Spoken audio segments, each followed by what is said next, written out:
Hello and welcome. Today we're diving into something that's, well, just incredibly important for anyone over 60, or really anyone who cares for someone over 60.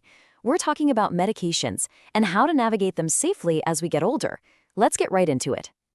So, why does this matter so much? Well, get ready for this number. A shocking 1 in 3 older adults will have what's called an adverse drug event. That's a fancy way of saying a harmful, unwanted side effect from a medicine they're taking. 1 in 3. That is a huge number, and it tells us loud and clear that we have to be smarter about this. So it really makes you stop and ask, right?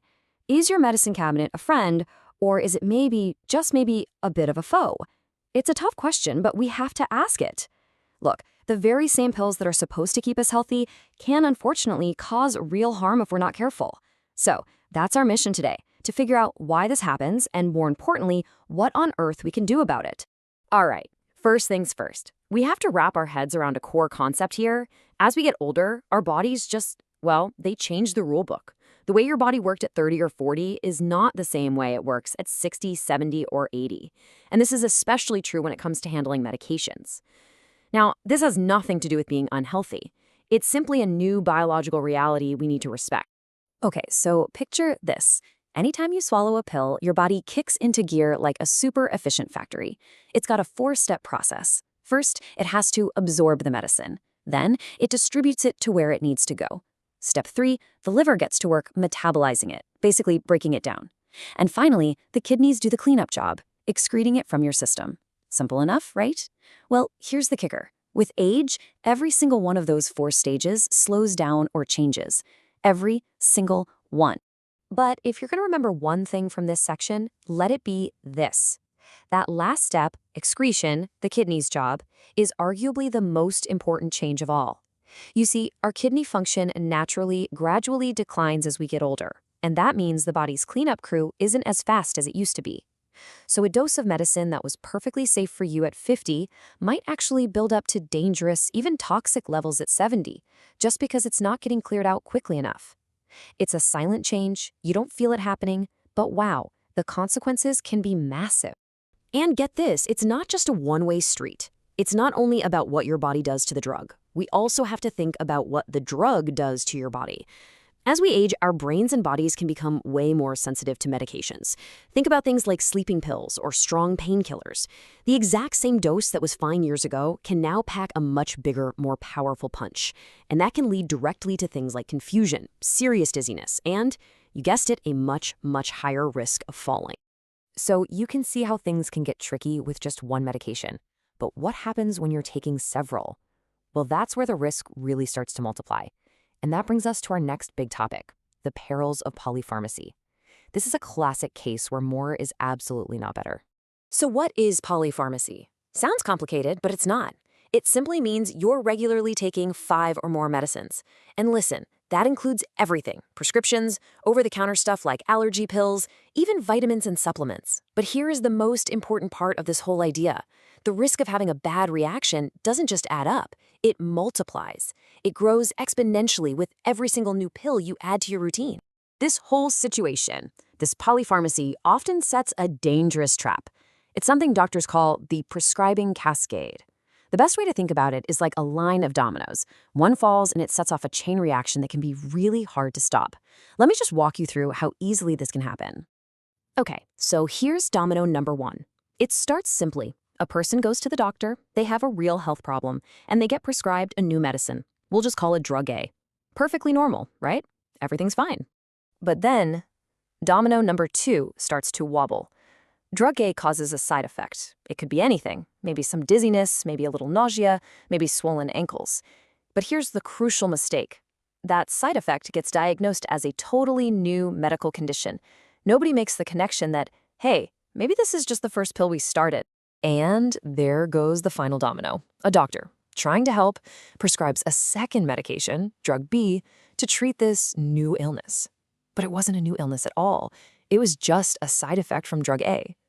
So now you've got someone taking 2 drugs when maybe they only needed 1, or just a different one. Their risk of problems has just shot way up.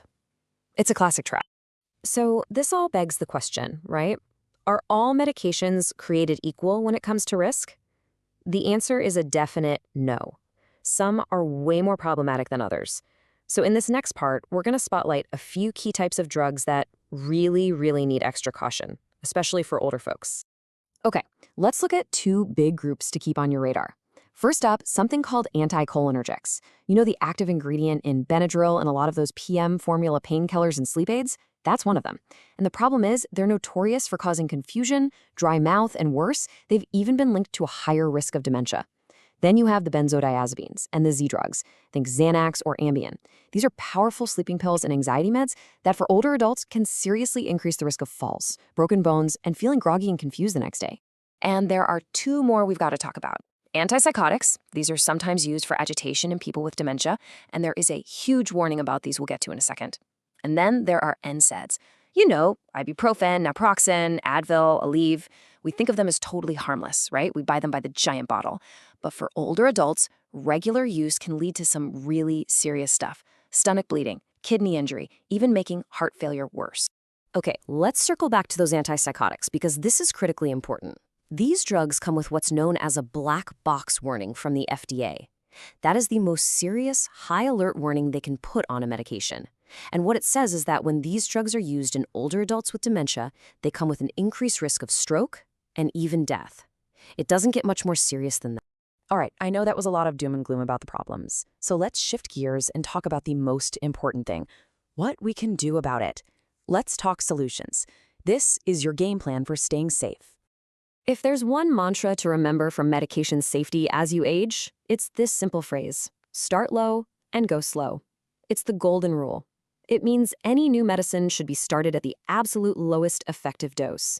And if that dose needs to be increased, you do it very slowly, watching carefully for any side effects. It sounds simple, but this one principle is the bedrock of keeping older adults safe from medication harm. So, what are the practical tools you can use? Here are 4 things to put in your safety toolkit starting today. Number 1, the annual brown bag review. Literally, once a year, you put every single thing you take, prescriptions, over-the-counters, vitamins, the whole shebang, into a bag and take it to your doctor or pharmacist to go over. Number 2, know your kidney function. Make sure your doctor knows your eGFR, that's the key lab test, and is using it to dose your meds properly. 3, reconcile. Every time you move from one place to another, say from the hospital back home, someone needs to carefully check and recheck that medication list to make sure nothing got added or dropped by mistake.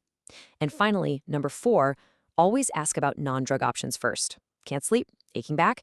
Before jumping to a pill, ask, is there anything else we can try first?